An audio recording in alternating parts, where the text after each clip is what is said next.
नमस्कार दोस्तों, आदिशंकर एकेडमी के ऑनलाइन प्लेटफॉर्म पे एक बार फिर से आपका बहुत बहुत स्वागत है। तो आशा करती हूँ आप लोग अच्छे होंगे, स्वस्थ होंगे और मस्त। तो चलिए हम अपनी आज की क्लास को आगे लेके चलते हैं। और हमने अपनी पिछली क्लास में पढ़ा था कि कोशिका झिल्ली क्या होती है। उसकी पिछली क्लास में हमने पढ़ा था कि कोशिका झिल्ली की परिभाषा क्या होती है, इसमें रासायनिक संगठन कौन कौन से होते हैं। इसके बाद हमने देखा था कि कोशिका झिल्ली के पिछली कक्षा में हमने देखा था कि कोशिका झिल्ली के मॉडल कौन कौन से होते हैं। तो हमें इसमें सिर्फ दो ही मॉडल को याद करके रखना है, डेनी और डेफसन का मॉडल, इसके बाद सिंगर और निकोलसन का तरल मोजेक मॉडल। हमने पिछली कक्षा में डेनी डेफसन का मॉडल पढ़ लिया था। तो आज की क्लास में हम अपने आगे टॉपिक को लेके चलते हैं और आज की क्लास में हम पढ़ेंगे सिंगर और निकोलसन का तरल मोजेक मॉडल। तो आइए देखते हैं सिंगर एवं निकोलसन का तरल मोजेक मॉडल।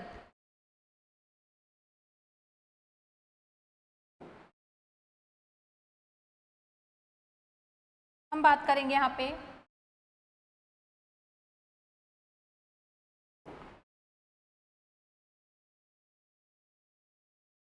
कोशिका झिल्ली की बात कर रहे थे।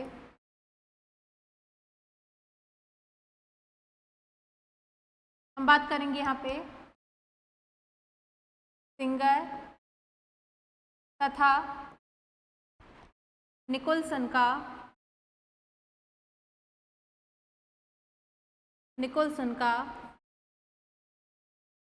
तरल मोजेक मॉडल। तो इस मॉडल की हम बात करें तो यह सिंगर एवं निकोलसन ने सन 1972 में दिया था। कब दिया था? सन 1972 में दिया था। और इन्होंने बताया था कि जो कोशिका झिल्ली होती है वह प्रोटीन तथा लिपिड अणुओं से मिलकर बनी होती है। किस किस से मिलकर बनी होती है?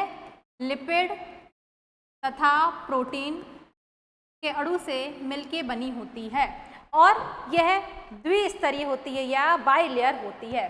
कैसी होती है ये होती है द्विस्तरीय या बाई लेयर होती है।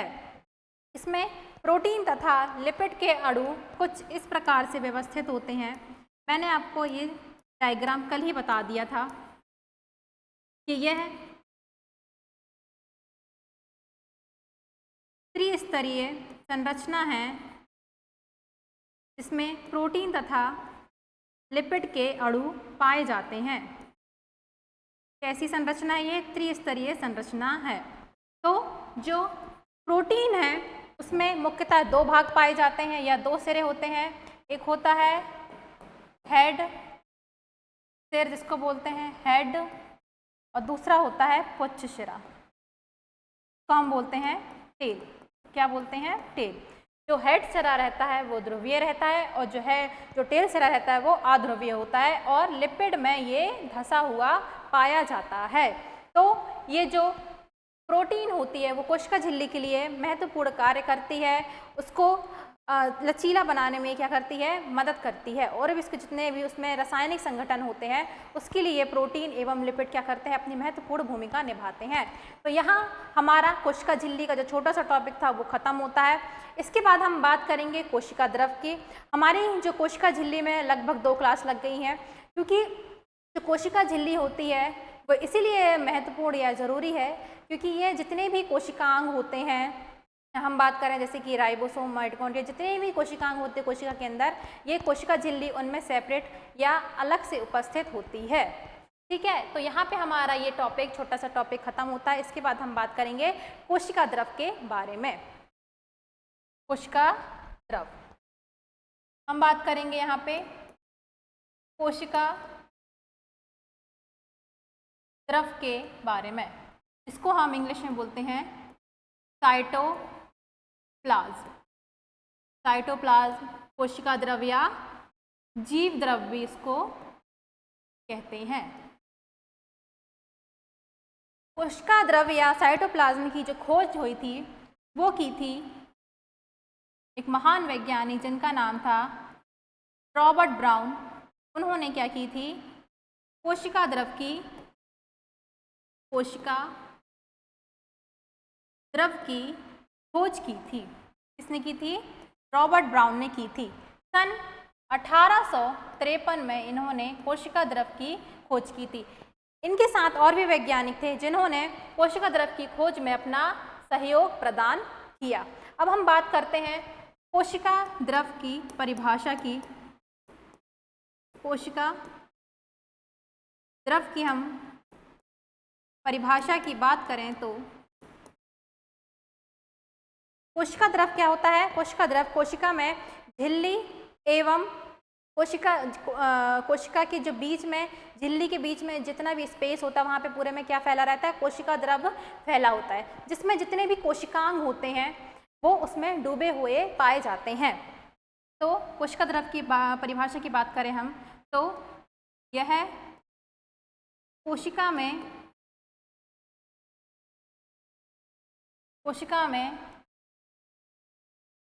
मध्य में पाया जाता है, जिसमें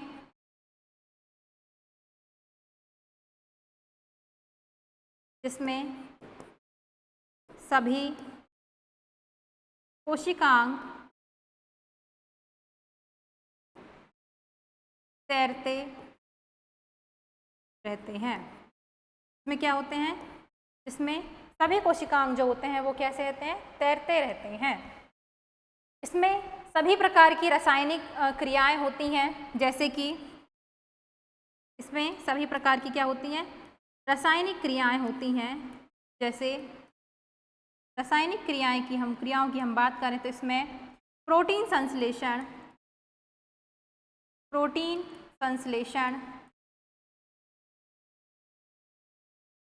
ऊर्जा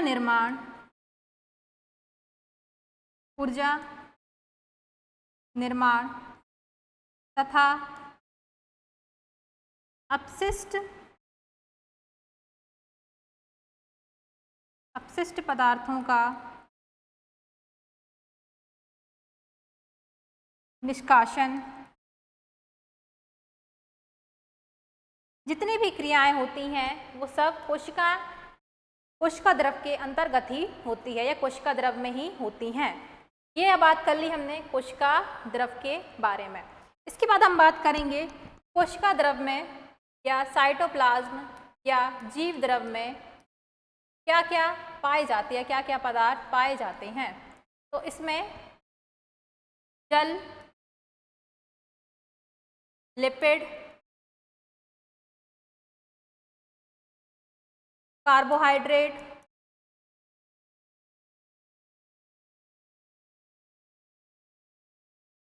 शर्करा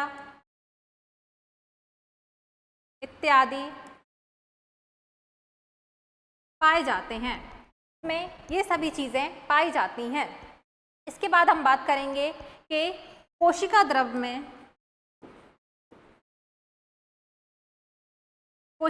में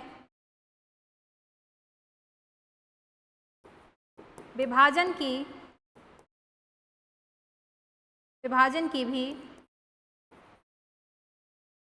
प्रक्रिया होती है।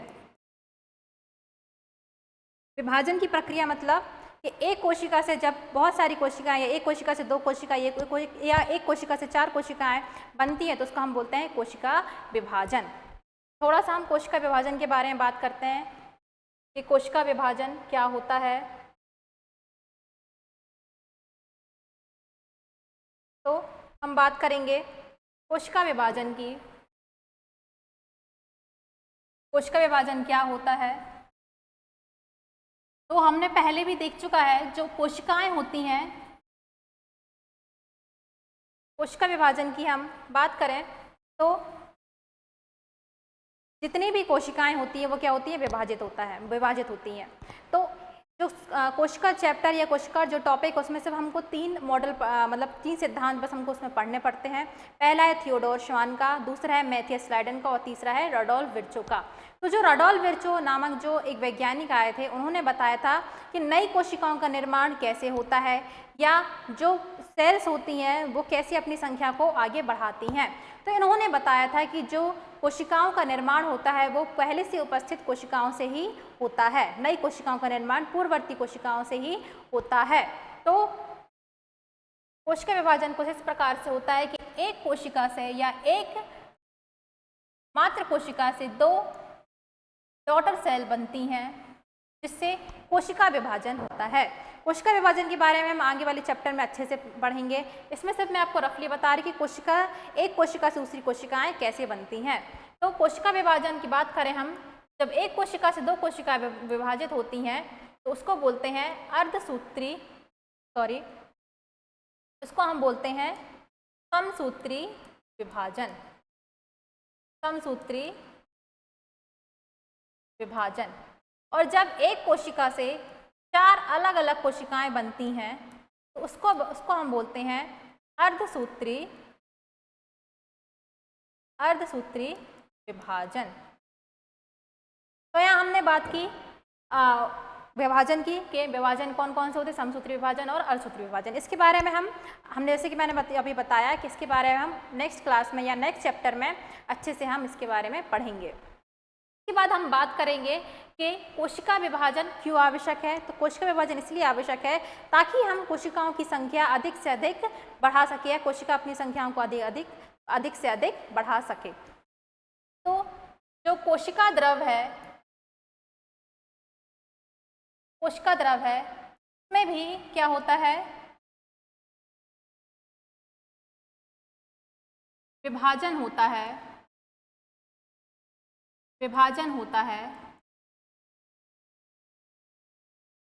जिसे हम कोशिका द्रव विभाजन या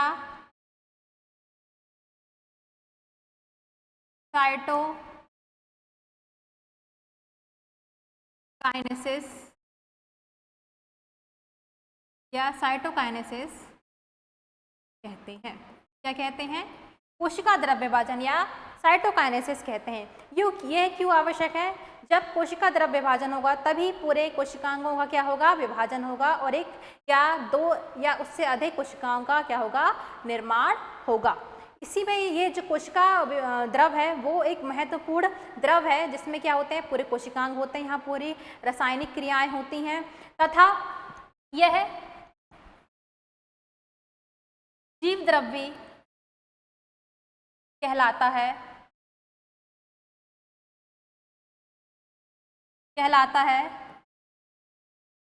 जिसको हम अधात्री तथा मैट्रिक्स भी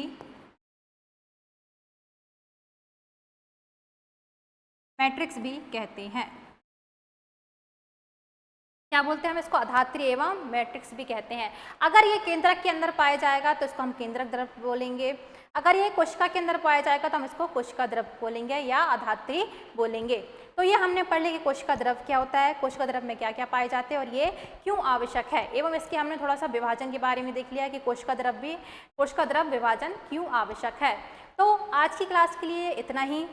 अगर इसमें कुछ डाउट होते हैं तो आप कमेंट के माध्यम से हमें पूछ सकते हैं और कुछ भी जो क्वेश्चन है आप सीधे कमेंट हमें कर सकते हैं। अगर आपको ये वीडियो अच्छी लगी हो तो वीडियो को लाइक करें, शेयर करें और चैनल को सब्सक्राइब करें। Thank you.